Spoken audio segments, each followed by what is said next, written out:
नमस्कार। स्वागत है आपका सुनो कहानी में। आप सुन रहे हैं प्रेमचंद जी के द्वारा लिखा गया उपन्यास निर्मला, जिसे आवाज दी है मृत्युंजय मिश्रा ने।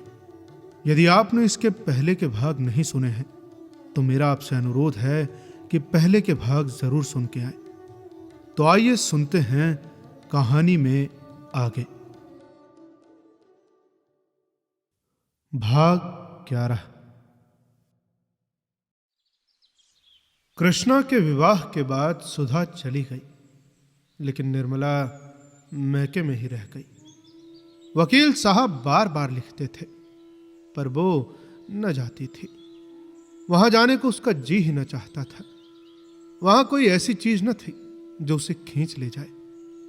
यहां माता की सेवा और छोटे भाइयों की देखभाल में उसका समय बड़े आनंद के साथ कट जाता था।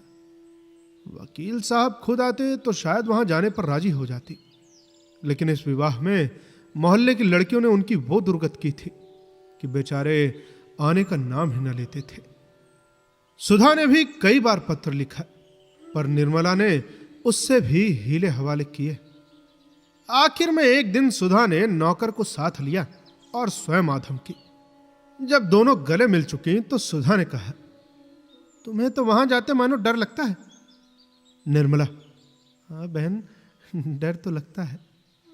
ब्याह की गई 3 साल में आई हूं, अब की तो वहां जैसे उम्र ही खत्म हो जाएगी। भला फिर कौन बुलाता है और कौन आता है? सुधा, अरे आने को क्या हुआ, जब जी चाहे चली आना। वहां वकील साहब बेचारे बहुत बेचैन हो रहे हैं। निर्मला, हाँ बहुत बेचैन, रात को तो शायद नींद ना आती हो। सुधा, अरे बहन, तुम्हारा कलेजा तो पत्थर का है, उनकी दशा देखकर तरस आता है। कहते थे घर में कोई पूछने वाला नहीं है, न कोई लड़का न बाला, किससे जी बहला। बेचारे जब से दूसरे मकान में आए हैं बहुत दुखी रहते हैं।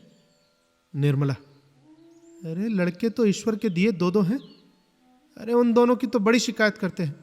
जिया राम तो अब बात ही नहीं सुनता, तुर्की बतुर्की जवाब देता है। रहा छोटा, वो भी उसी के कहने में है। वो तो बेचारे बड़े लड़के की याद करके रोया करते हैं। अच्छा, जिया राम तो शरीर न था, वो बदमाशी कब से सीख गया? मेरी तो कोई बात न टालता था, इशारे पर काम करता था। क्या जाने बहन, सुना कहता है कि आप ही ने भैया को जहर देकर मार डाला, आप हत्यारे हैं। कई बार तुमसे विवाह करने के लिए ताने दे चुका है। अरे ऐसी ऐसी बातें कहता है कि वकील साहब तो बेचारे रो पड़ते हैं। और तो क्या कहूं, एक दिन तो पत्थर उठाकर मारने दौड़ा था। निर्मला ने गंभीर चिंता में पड़कर कहा, ये लड़का तो बड़ा शैतान निकला। उसे किसने कहा कि उसके भाई को उन्होंने जहर दे दिया? अरे वो सब छोड़ो, वो तुम ही से ठीक होगा। निर्मला को यह नई चिंता पैदा हुई। अगर जिया का यही रंग है, अपने बाप से लड़ने पर तैयार रहता है, तो भला मुझसे क्यों दबने लगा? वो रात को बड़ी देर तक इसी फिक्र में डूबी रही। मनसाराम की आज उसे बड़ी याद आई। उसके साथ जिंदगी आराम से कट जाती, मगर इस लड़के का जब अपने पिता के सामने ही यही हाल है तो उनके पीछे उसके साथ कैसा निभाव होगा।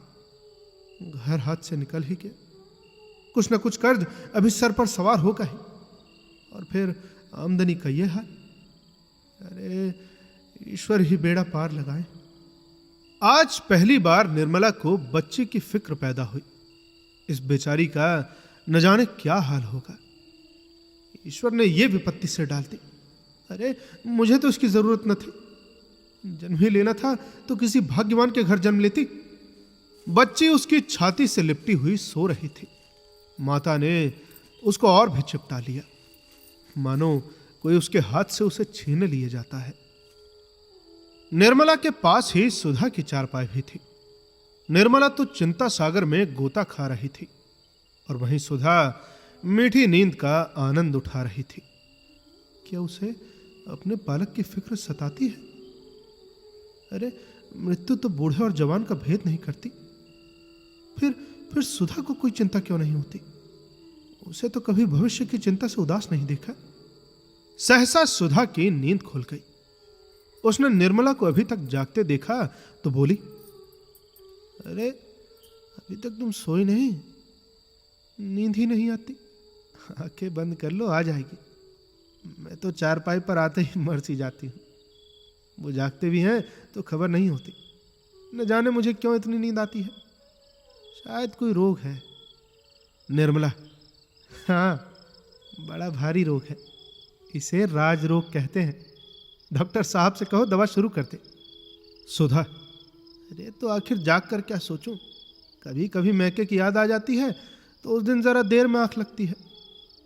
डॉक्टर साहब की याद नहीं आती क्या? कभी नहीं। उनकी याद क्यों आए? जानती हूं कि टेनिस खेल कर आए होंगे, खाना खाया होगा और आराम से लेटे होंगे।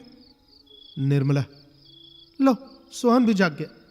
जब तुम जाग गई तो भला ये क्यों सोने लगा? सुधा, हाँ बहन, इसकी अजीब आदत है। मेरे साथ सोता है और मेरे ही साथ जागता है। लगता है उस जन्म का कोई तपस्वी है।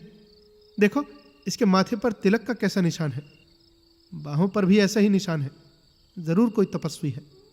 निर्मला, अरे तपस्वी लोग तो चंदन तिलक नहीं लगाते। उस जन्म का कोई धूर्त पुजारी होगा। क्यों रे, तू कहाँ का पुजारी था, बता? सुधा, इसका ब्याह मैं तेरी बच्ची से करूंगी। अरे चलो बहन, गाली देती हो क्या? अरे कहीं बहन से भी भाई का ब्याह होता है? मैं तो करूंगी, चाहे कोई कुछ कहे। ऐसी सुंदर बहू और कहां पाऊंगी? अच्छा जरा देखो तो बहन, इसकी देह कुछ गर्म है या मुझको ही मालूम होता है? निर्मला ने सोहन का माथा छूकर कहा, नहीं नहीं, देह गर्म है। ये ज्वर कब आ गया? दूध तो पी रहा है ना? सुधा, पता नहीं, अभी सोया था तब तो देह ठंडी थी। शायद सर्दी लग गई है। उड़ाकर सुलाई देती हूं, सवेरे तक ठीक हो जाएगा। सवेरा हुआ तो सोहन की दशा और भी खराब हो गई। उसकी नाक बहने लगी और बुखार और भी तेज हो गया। आंखें चढ़ गईं और सिर झुक गया। न वो हाथ पैर हिलाता था, न हंसता बोलता था। बस चुपचाप पड़ा था। ऐसा मालूम होता था कि उसे इस वक्त किसी का बोलना अच्छा नहीं लगता। कुछ कुछ खांसी भी आने लगी। अब तो सुधा घबराई।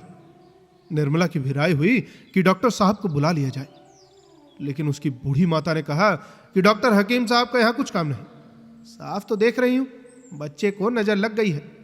भला डॉक्टर आके क्या करेंगे? सुधा, मगर अम्मा जी, भला यहां नजर कौन लगा देगा? अभी तक तो बाहर कहीं गया भी नहीं। माता, अरे नजर कोई लगाता नहीं बेटी, किसी किसी आदमी की ढीठ बुरी होती है, आप ही लग जाती है। और फिर कभी कभी तो माँ बाप तक की नजर लग जाती है। जब से आया है एक बार भी नहीं रोया। चौंचले बच्चों की यही गति होती है। मैं तो इसे हुमकते देखकर ही डर गई थी कि कुछ ना कुछ अनिष्ट होने वाला है। आंखें नहीं देखती हो कितनी चढ़ गई हैं। यही नजर की सबसे बड़ी पहचान है। बुढ़िया मेहरी और पड़ोस की पंडिताइन ने इस कथन का अनुमोदन कर दिया। बस फिर महंगू ने आकर बच्चे का मुंह देखा और हंसकर बोला, अरे मालकिन, यह ढीठ है और कुछ नहीं। जरा पतली पतली टीलियां मंगवा दीजिए। भगवान ने चाहा तो सांझ तक बच्चा हंसने लगेगा। सरकंडे के 5 टुकड़े लाए गए। महंगू ने उन्हें बराबर करके एक डोरे से बांध दिया और कुछ बुदबुदा कर उसी पीले हाथों से 5 बार सोहन का सिर हिलाया। अब जो देखा तो 5 तीलियां छोटी बड़ी हो गई थीं। सब स्त्रियां ये कौतुक देखकर दंग रह गईं। अब भला नजर में किसे संदेह हो सकता था? महंगू ने फिर बच्चे को तीलियों से सहलाना शुरू किया। अब की तीलियां बराबर हो गईं। केवल थोड़ा सा अंतर रह गया। यह सब इस बात का प्रमाण था कि नजर का असर अब थोड़ा सा और रह गया है। महंगू सबको दिलासा देकर शाम को फिर आने का वायदा करके चला गया, मगर बालक की दशा दिन को और खराब हो गई। खांसी का जोर हो गया। शाम के समय महंगू ने आकर फिर तीलियों का तमाशा किया। इस वक्त 5 तीलियां बराबर निकली। स्त्रियां निश्चिंत हो गईं, लेकिन सोहन की सारी रात खांसते गुजरी। यहां तक कि कई बार उसकी आंखें उलट गईं। सुधा और निर्मला दोनों ने बैठकर सवेरा किया। खैर रात कुशल से कट गई। अब वृद्ध माता जी नया रंग लाई। महंगू नजर न उतार सका, इसलिए अब किसी मौलवी से फूंक डलवाना जरूरी हो गया। और सुधा फिर भी अपने पति को सूचना न दे सकी। मेहरी सोहन को चादर से लपेटकर एक मस्जिद में ले गई और फूंक डलवा लाई। शाम को भी फूंक छोड़ी, पर सोहन ने सिर न उठाया। दोबारा रात आ गई। सुधा ने मन में निश्चय किया कि रात अगर कुशल से बीतेगी तो प्रातःकाल सबसे पहले पति को तार दूंगी। लेकिन रात कुशल से न बीतने पाई। आधी रात जाते जाते बच्चा हाथ से निकल गया। सुधा की जमीन संपत्ति देखते देखते उसके हाथों से छिन गई। वही जिसके विवाह का 2 दिन पहले विनोद हो रहा था, आज सारे घर को रुला रहा है। जिसकी भोली भाली सूरत देखकर माता की छाती फूल उठती थी, उसी को देखकर आज माता की छाती फटी जाती है। सारा घर सुधा को समझाता था, पर उसके आंसू थमते न थे, सब्र न होता था। सबसे बड़ा दुख इस बात का था कि पति को कौन मुंह दिखाऊंगी। उन्हें तो खबर तक न थी। रात ही को तार दे दिया गया और दूसरे दिन डॉक्टर सिन्हा 9 बजते बजते मोटर पर आ पहुंचे। सुधा ने उनके आने की खबर पाई तो और भी फूट फूट कर रोने लगी। बालक की जल क्रिया हुई। डॉक्टर साहब कई बार अंदर आए, किंतु सुधा उनके पास न गई। उनके सामने कैसे जाए, कौन मुंह दिखाए। उसने अपनी नादानी में उनके जीवन का रत्न छीनकर दरिया में डाल दिया, और अब उनके पास जाते उसकी छाती के टुकड़े टुकड़े हुए जाते थे। बालक को उसकी गोद में देखकर पति की आंखें चमक उठती थी। बालक हुमक कर पिता की गोद में चला जाता था। माता फिर बुलाती तो पिता की छाती से चिपट जाता था, और लाख चुमकारने दुलारने पर भी बाप की गोद न छोड़ता था। तब मां कहती थी, बड़ा मतलबी है। मगर आज वो किसे गोद में लेकर पति के पास जाएगी। उसकी सूनी गोद देखकर कहीं वो चिल्लाकर रो न पड़े। पति के सम्मुख जाने की अपेक्षा उसे मर जाना कहीं आसान जान पड़ता था। वो एक क्षण के लिए भी निर्मला को न छोड़ती थी कि कहीं पति से सामना न हो जाए। निर्मला ने कहा, बहन, जो होना था वो तो हो चुका। अब उनसे कब तक भागती फिरोगे। रात ही को चले जाएंगे, अम्मा कहती थी। सुधा ने सजल नेत्रों से ताकते हुए कहा, कौन मुंह लेकर उनके पास जाऊं। मुझे तो डर लगता है निर्मला, कि कहीं उनके सामने जाते ही मेरे पैर न थर्राने लगे और मैं गिर पड़ूं। निर्मला, चलो मैं तुम्हारे साथ चलती हूं। तुम्हें संभाले रहूंगी। मुझे छोड़कर भाग तो न जाओगी ना। नहीं, भागूंगी नहीं। सुधा, निर्मला, मेरा कलेजा तो अभी से उमड़ा आता है। अरे, मैं इतना घोर वज्रपात होने पर भी बैठी हूं। मुझे तो यही आश्चर्य हो रहा है। सोहन को वो बहुत प्यार करते थे बहन। न जाने उनकी चित्त की क्या दशा होगी। अरे, मैं उन्हें डांडस क्या दूंगी, आप ही रोती रहूंगी। क्या रात को ही चले जाएंगे।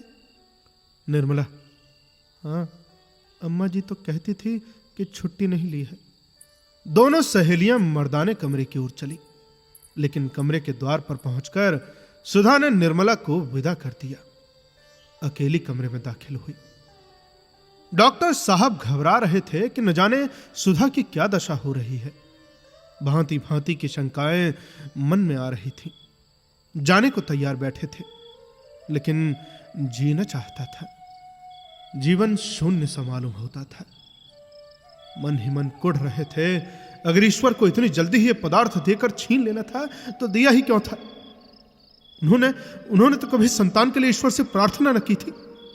वो आजन्म निसंतान रह सकते थे, पर संतान पाकर उससे वंचित हो जाना उन्हें असह्य जान पड़ता था। कि सचमुच मनुष्य ईश्वर का खिलौना है। यही मानव जीवन का महत्व है। ये केवल बालकों का घरौंदा है, जिसके बनने का न कोई हेतु है न बिगड़ने का। फिर बालकों को भी तो अपने घरौंदे से, अपनी कागज की नावों से, अपनी लकड़ी के घोड़ों से ममता होती है। अच्छे खिलौने को वो जानकर पीछे छिपा कर रखते हैं। अगर ईश्वर बालक ही है तो वो विचित्र बालक है। किंतु बुद्धि तो ईश्वर का ये रूप स्वीकार नहीं करती। अनंत सृष्टि का कर्ता उद्दंड बालक नहीं हो सकता। हम उसे उन सारे गुणों से विभूषित करते हैं जो हमारी बुद्धि की पहुंच से बाहर है। खिलाड़ीपन तो महान गुणों में नहीं। क्या हंसते खेलते बालकों का प्राण लेना यह खेल है? क्या ईश्वर ऐसा पैशाचिक खेल खेलता है? सहसा सुधा दबे पांव कमरे में दाखिल हुई। डॉक्टर साहब उठ खड़े हुए और उसके समीप आकर बोले, तुम कहां थी सुधा? मैं तुम्हारी राह देख रहा था। सुधा की आंखों में कमरा तैरता हुआ जान पड़ा। पति की गर्दन में हाथ डालकर उसने उनकी छाती पर सिर रख दिया और फिर फूट फूट कर रोने लगी। लेकिन इस अश्रु प्रवाह में उसे असीम धैर्य और सांत्वना का अनुभव हो रहा था। पति के वक्ष स्थल से लिपटी हुई वो अपने हृदय में एक विचित्र स्फूर्ति और बल का संचार होते हुए पाती थी, मानो पवन से थरथराता हुआ दीपक अंचल की आड़ में आ गया हो। डॉक्टर साहब ने रमणी के अश्रु संचित कपोलों को दोनों हाथों में लेकर कहा, तुम इतना छोटा दिल क्यों करती हो? सोहन अपने जीवन में जो कुछ करने आया था वो कर चुका था। फिर भला वो क्यों बैठा रहता? जैसे कोई वृक्ष जल और प्रकाश से बढ़ता है, लेकिन पवन के प्रबल झोंकों से ही सुदृढ़ होता है, उसी भांति प्रणय भी दुख के आघातों से ही विकास पाता है। खुशी के साथ हंसने वाले बहुतेरे मिल जाते हैं सुधा। रंज में जो साथ रोए वही हमारा सच्चा मित्र है। जिन प्रेमियों को साथ रोना नहीं नसीब हुआ, मोहब्बत के मजे क्या जाने।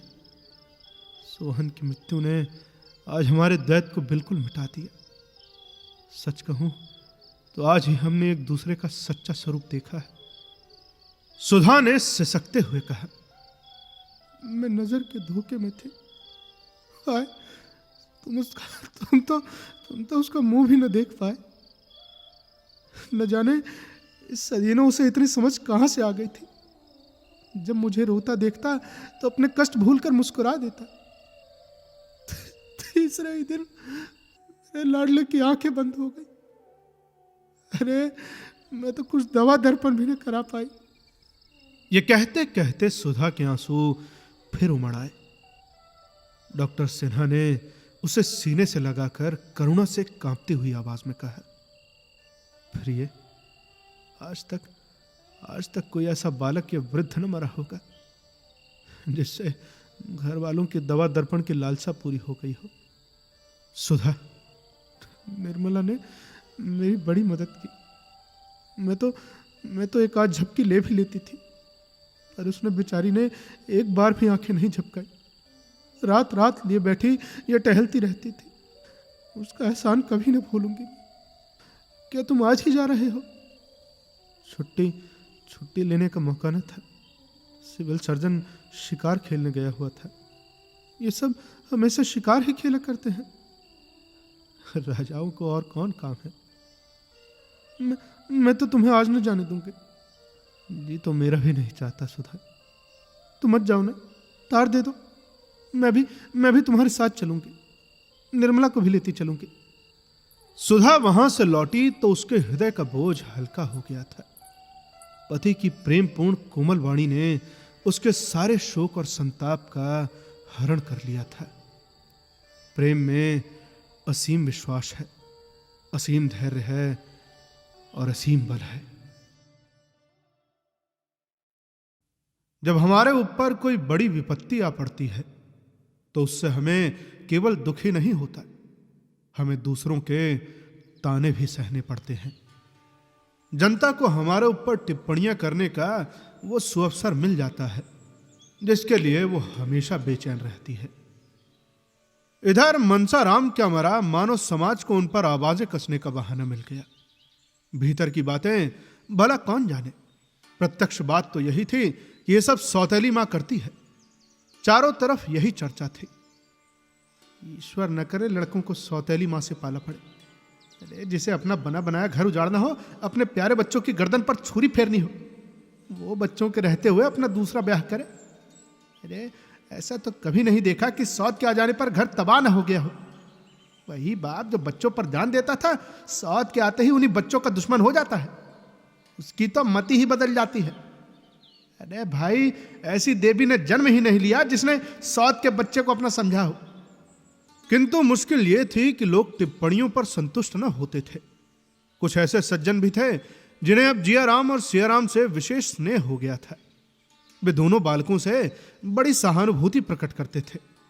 यहां तक कि दो एक महिलाएं तो उसकी माता के शील और स्वभाव को याद करके आंसू तक बहाने लगती थी। हाय हाय, अरे बेचारी क्या जानती थी कि उसके मरते ही लाडलों की ये दुर्दशा हो जाएगी। अब तो दूध मक्खन काहे को मिलता होगा। तो इस पर जियाराम कहता, मिलता क्यों नहीं? महिला कहती, मिलता है। अरे बेटा, मिलना भी कई तरह का होता है। पानी वाला दूध टके शेर का मांग कर रख दिया, अब चाहे पियो चाहे ना पियो, भला कौन पूछता है। यही तो बेचारी नौकर से दूध दुहा कर मंगवाती थी। अरे वो तो चेहरा ही कह देता है। दूध की सूरत छिपी नहीं रहती बेटा, वो सूरत ही नहीं रही। अब जिया को बेचारे को अपनी मां के समय का दूध का स्वाद तो याद था नहीं जो इस आक्षेप का उत्तर देता, और न उस समय की अपनी सूरत ही याद थी, इसलिए चुप रह जाता। इन शुभाकांक्षाओं का असर भी पड़ना स्वाभाविक था। जियाराम को अपने घर वालों से चिढ़ होती जाती थी। मुंशी जी मकान नीलामी हो जाने के बाद दूसरे घर में उठाएं तो किराए की फिक्र हुई। निर्मला ने मक्खन बंद कर दिया। अब जब वो आमदनी ही नहीं रही तो खर्च कैसे रहता? दोनों कहार अलग कर दिए गए। जियाराम को यह कतर ब्योंत बुरी लगती थी। जब निर्मला मैके चली गई तो मुंशी जी ने दूध भी बंद कर दिया। नवजात कन्या की चिंता अभी से उनके सिर पर सवार हो गई थी। सियाराम ने बिगड़ कर कहा, दूध बंद रहने से तो आपका महल बन रहा होगा, भोजन भी बंद कर दीजिए। मुंशी जी, दूध पीने का शौक है तो जाकर दुहा क्यों नहीं लाते? भला पानी के पैसे तो मुझसे न दिए जाएंगे। जियाराम, मैं दूध दुहाने जाऊं? अरे कोई स्कूल का लड़का देख ले तब क्या? तब कुछ नहीं, कह देना कि अपने लिए दूध लिए जाता हूं। दूध लाना कोई चोरी नहीं है भाई। चोरी नहीं है? अरे आप ही को कोई दूध लाते देख ले तो आपको शर्म ना आ जाएगी? बिल्कुल नहीं, मैंने तो इन्हीं हाथों से पानी खींचा है, अनाज की गठरियां लाया हूं। अरे मेरे बाप लखपति नहीं थे, मगर मेरे बाप तो गरीब नहीं, मैं क्यों दूहने जाऊं? आखिर आपने कहारों को क्यों जवाब दे दिया? क्या तुम्हें इतना भी नहीं सोचता कि मेरी आमदनी अब पहले से नहीं रही? इतने नादान तो नहीं हो। अरे तो आखिर आपकी आमदनी क्यों कम हो गई? जब तुम्हें अकल ही नहीं है तो क्या समझा। यहाँ तो जिंदगी से तंग आ गया हूं। मुकदमे कौन ले और ले भी तो तैयार कौन करे? बेटा वो दिल ही नहीं रहा। अब तो बस जिंदगी के दिन पूरे कर रहा हूं। मेरे तो सारे अरमान लल्लू के साथ चले गए। अपने ही हाथों ना? मुंशी जी ने चीख कर कहा, अरे अहमक, ये ईश्वर की मर्जी थी। अपने हाथों कोई अपना गला काटता है? अरे ईश्वर तो आपका विवाह करने ना आया था। मुंशी जी अब जब्त न रह सके, लाल लाल आंखें निकाल कर बोले, क्या तुम आज लड़ने के लिए कमर बांध कर आए हो? अरे किस बिरते पर? मेरी रोटियां तो नहीं चलाते? जब इस काबिल हो जाना तब मुझे उपदेश देना, तब मैं सुन लूंगा। अभी तुमको मुझे उपदेश देने का अधिकार नहीं है। पहले जाओ कुछ दिनों अदब और तमीज सीखो। तुम कोई मेरे सलाहकार नहीं हो जो मैं काम करूं और तुमसे सलाह लूं। मेरी पैदा की हुई दौलत है, उसे जैसे चाहूं खर्च कर सकता हूं। तुमको जबान खोलने का भी हक नहीं। अगर तुमने फिर मुझसे बेअदबी करी तो नतीजा बुरा होगा, कह देता हूं। मनसा राम ऐसा रत्न खोकर भी मेरे प्राण न निकले तो तुम्हारे बगैर मैं मरना चाहूंगा, समझ गए? ये कड़ी फटकार पाकर भी जियाराम वहां से न टला। निशंक भाव से बोला, अरे तो आप क्या चाहते हैं कि हमें चाहे कितनी ही तकलीफ हो मुंह न खोले? मुझसे तो ये ना होगा। भाई साहब को अदब और तमीज का जो इनाम मिला उसकी मुझे भूख नहीं। मुझ में जहर खाकर प्राण देने की हिम्मत नहीं है। ऐसे अदब को दूर से दंडवत करता हूं मैं। अरे तुम्हें ऐसी बातें करते हुए शर्म नहीं आती? लड़के अपने बुजुर्ग की ही नकल करते हैं। मुंशी जी का क्रोध शांत हो गया। जियाराम पर उसका कुछ भी असर न होगा, इसका उन्हें यकीन हो गया। उठकर टहलने चले गए। आज उन्हें सूचना मिल गई थी कि इस घर का शीघ्र ही सर्वनाश होने वाला है। उस दिन से पिता और पुत्र में किसी न किसी बात पर रोज ही खटपट हो जाती है। मुंशी जी ज्यों त्यों तराश देते थे, जयराम और भी शेर होता जाता था। एक दिन जयराम ने रुक्मणी से यहां तक कह डाला, अरे बाप है समझकर छोड़ देता हूं, नहीं तो मेरे ऐसे ऐसे साथी हैं कि चाहूं तो भरे बाजार में पिटवा दूं। रुक्मणी ने मुंशी जी से कह दिया। मुंशी जी ने प्रकट रूप से तो बेपरवाही दिखाई, पर उनके मन में शंका समा गई। शाम को सैर करना छोड़ दिया। यह नई चिंता सवार हो गई। इसी भय से निर्मला को भी न लाते थे कि शैतान कहीं उसके साथ भी यह बर्ताव करेगा। जियाराम एक बार दबी जबान में कह भी चुका था, देखो अब की कैसे आती है इस घर में। मुंशी जी भी खूब समझ गए थे कि मैं इसका कुछ भी नहीं कर सकता। कोई बाहर का आदमी होता तो उसे पुलिस और कानून के शिकंजे में कसते, लेकिन अपने लड़के का क्या करें। सच ही कहा है, आदमी हारता है तो अपने लड़कों से ही। एक दिन डॉक्टर सिन्हा ने जियाराम को बुलाकर समझाना शुरू किया। जियाराम उनका अदब करता था, चुपचाप बैठा सुनता रहा। जब डॉक्टर साहब ने अंत में पूछा, आखिर तुम चाहते क्या हो, तो वो बोला, साफ साफ कह दूं, बुरा तो न मानिएगा ना। सिन्हा, नहीं, जो कुछ तुम्हारे दिल में हो साफ साफ कह दो। तो सुनिए, जब से भैया मरे हैं मुझे पिताजी की सूरत देखकर क्रोध आता है। मुझे ऐसा मालूम होता है कि इन्हीं ने भैया की हत्या की है, और एक दिन मौका पाकर हम दोनों भाइयों की भी हत्या कर देंगे। अगर उनकी इच्छा न होती तो ब्याह ही क्यों करते। डॉक्टर साहब ने बड़ी मुश्किल से हंसी रोककर कहा, अरे तुम्हारी हत्या करने के लिए उन्हें ब्याह करने की क्या जरूरत थी भाई, ये बात तो मेरी समझ में नहीं आई। बिना विवाह किए भी तो वह हत्या कर सकते थे।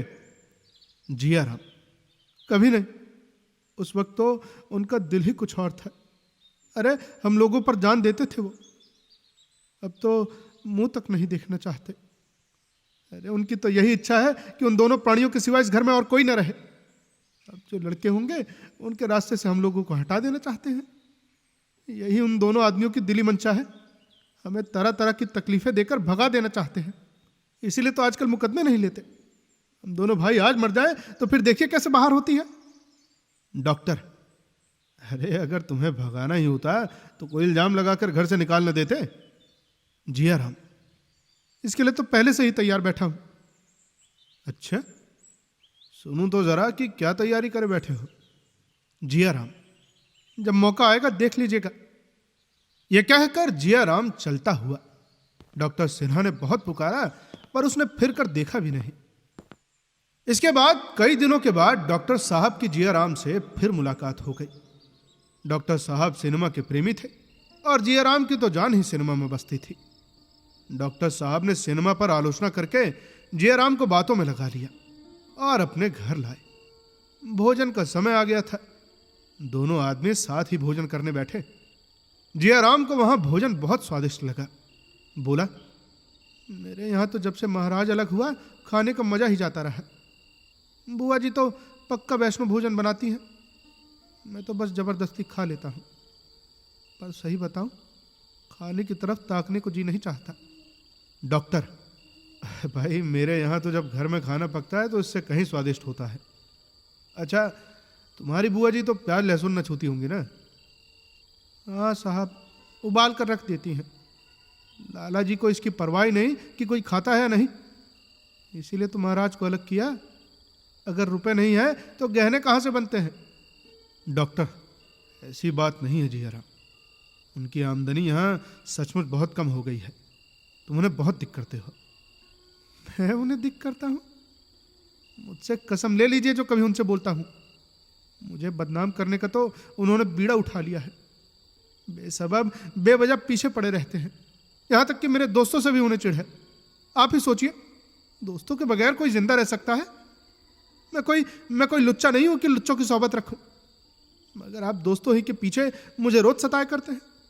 कल तो मैंने साफ कह दिया, मेरे दोस्त घर आएंगे, किसी को अच्छा लगे या बुरा। जनाब कोई हो, हर वक्त की धौंस नहीं सह सकता। डॉक्टर, मुझे तो भाई उन पर बड़ी दया आती है। ये जमाना उनके आराम करने का था, एक तो बुढ़ापा, उस पर जवान बेटे का शोक, स्वास्थ्य भी अच्छा नहीं है। अब भला ऐसा आदमी क्या कर सकता है? वो जो कुछ थोड़ा बहुत करते हैं वही बहुत है। तुम भी और कुछ नहीं कर सकते तो कम से कम अपने आचरण से तो उन्हें प्रसन्न रख सकते हो। भाई, बुढ़ों को प्रसन्न करना बहुत कठिन काम नहीं है। यकीन मानो, तुम्हारा हंसकर बोलना ही उन्हें खुश करने को काफ़ी है।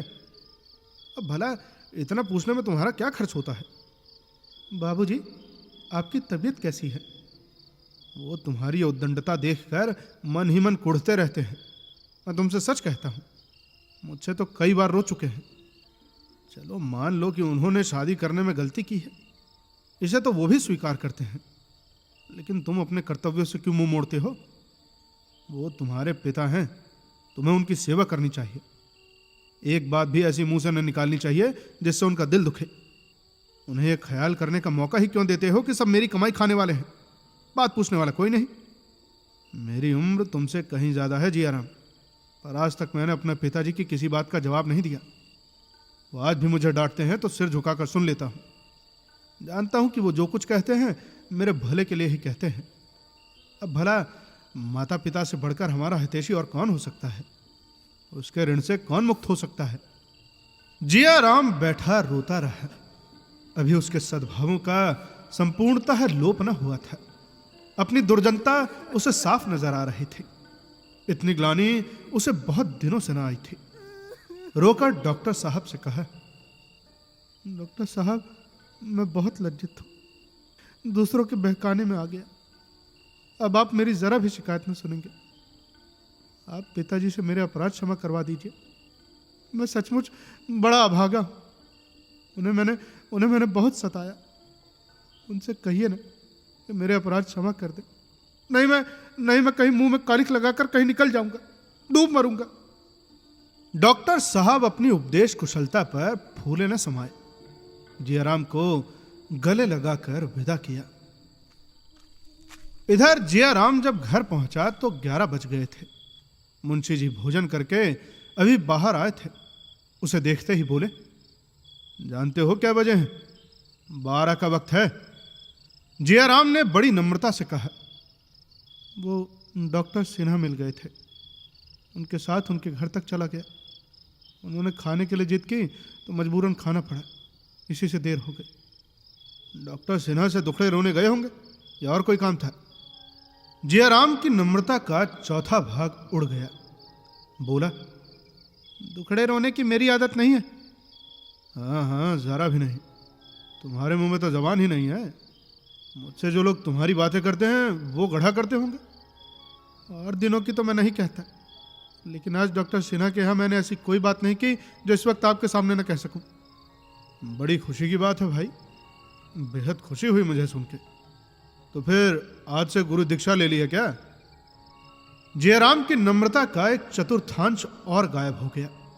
सिर उठाकर बोला, आदमी बिना गुरु दीक्षा लिए हुए भी अपनी बुराइयों पर लज्जित हो सकता है। अपना सुधार करने के लिए गुरु मंत्र की कोई जरूरत नहीं है। तो फिर अब तो लुच्चे न जमा होंगे। अरे आप किसी को लुच्चा क्यों कहते हैं जब तक ऐसा कहने के लिए आपके पास कोई प्रमाण नहीं? अरे तुम्हारे सारे दोस्त सब लुच्चे लफंगे हैं, एक भी भला आदमी नहीं। मैं तुमसे कई बार कह चुका हूं कि उन्हें यहां मत जमा किया करो, और तुमने सुना है। आज मैं आखिरी बार कह देता हूं, अगर तुमने उन शोहदों को जमा किया तो मुझे पुलिस की सहायता लेनी पड़ेगी। जियाराम की नम्रता का एक चतुर्थांश और गायब हो गया। फड़क कर बोला, अच्छी बात है, पुलिस की सहायता लीजिए, देखे क्या करती है। मेरे दोस्त में आधे से ज्यादा पुलिस अफसर के ही बेटे हैं। चलिए, जब आप ही मेरा सुधार करने पर तुले हुए हैं तो मैं क्यों व्यर्थ में कष्ट उठाऊं। यह कहता हुआ जियाराम अपने कमरे में चला गया और एक क्षण के बाद हारमोनियम के मीठे स्वरों की आवाज बाहर आने लगी। अब कहानी में आगे क्या होता है ये जानने के लिए जुड़े रहिए सुनो कहानी के साथ। और अगर कहानी अच्छी लगी हो तो शेयर करें अपने दोस्तों और फैमिली के साथ। सब्सक्राइब करें हमारे चैनल को, फॉलो करें हमारे फेसबुक पेज और इंस्टाग्राम पेज को, ताकि आगे कोई भी जानकारी हो तो हम आपको उसी पे दे सकें। मिलते हैं आपसे अगले भाग में। तब तक के लिए सुनते रहिए सुनो कहानी की अन्य कहानियां। धन्यवाद।